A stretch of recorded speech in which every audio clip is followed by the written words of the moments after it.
দেখো, আমি তোমাদের সাথে লাস্ট ভিডিও শেয়ার করেছিলাম পুরী থেকে বাড়ি ফেরার ভিডিও। আর বাড়ি ফেরার পথে বাবা আমাদের সবাইকে নিয়ে এসেছে ফ্রিজ দেখার জন্য দোকানে। মানে বুঝতে পারছো, বিয়ের কেনাকাটা শুরুই করে দিয়েছে বাবা। যাই হোক, দোকানে এসে বাবা বললো দুটো ফ্রিজ পছন্দ করার জন্য, একটা আমার জন্য আর একটা দিদির জন্য। এদিকে দিদিকে জিজ্ঞাসা করলাম তোর কোন ফ্রিজটা পছন্দ। ও যদিও এই ফ্রিজটার দিকে দেখিয়ে জাস্ট দামটা জিজ্ঞাসা করছিল, এটা ওর পছন্দ একবারও বলেনি। যাই হোক, আমরা ওইদিকে দাঁড়িয়ে দাঁড়িয়ে সবাই মিলে মজা করছিলাম। এদিকে বাবা আর সুবীর কোন জিনিসটা ভালো হবে তখনও পর্যন্ত দেখেই যাচ্ছে। অনেক দেখার পর, অনেক বোঝার পর শেষমেশ এই দুটো ফ্রিজ আমাদের খুব পছন্দ হয়েছে, তাই এই দুটো নিয়ে নিলাম। আর এদিকে দেখো, এদের দুজনের আলোচনা এখনও পর্যন্ত শেষ হচ্ছে না যে কোনটা ভালো হবে কি খারাপ হবে। যাই হোক, ফ্রিজগুলো পছন্দ হয়ে যাওয়ার পর শেষমেশ বাবা সমস্ত কাগজপত্র রেডি করে আমরা সেদিনের মতো বাড়ি চলে এলাম। আর ঠিক তার পরের দিন জামাইবাবু আর আমি দুজন মিলে আবারও চলে গেলাম ফ্রিজগুলো নিয়ে আসার জন্য।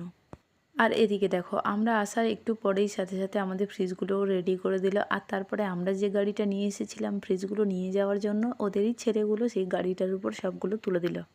এই কয়েকদিন উড়িষ্যায় ঘুরে ঘুরে আমাদের শরীরটা এতটাই ক্লান্ত বোধ হয়ে গেছে যে কখন মনে হচ্ছে একটু বাড়ি যাবো আর রেস্ট নেব। তাই এই সমস্ত জিনিসগুলো কেনার আনন্দ থাকলেও উপভোগটা ঠিক হচ্ছে না আনন্দটাই।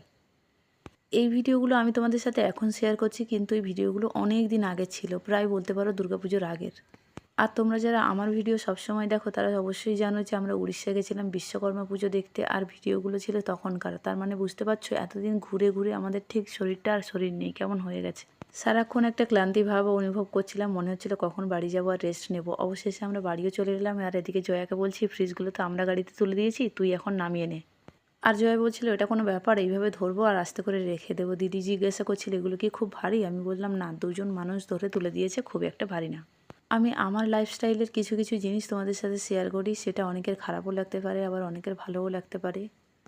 কিন্তু আমার মনে হয় কিছু কিছু জিনিস তোমাদের শেয়ার করার থেকে আমার এই যে ছোট ছোট ভিডিওগুলো, এটাই আমার স্মৃতি হয়ে থেকে যাবে। যাই হোক, আজকের মতো টাটা, দেখা হচ্ছে কালকে অন্য কোনো ব্লগে। সবাই ভালো থাকো।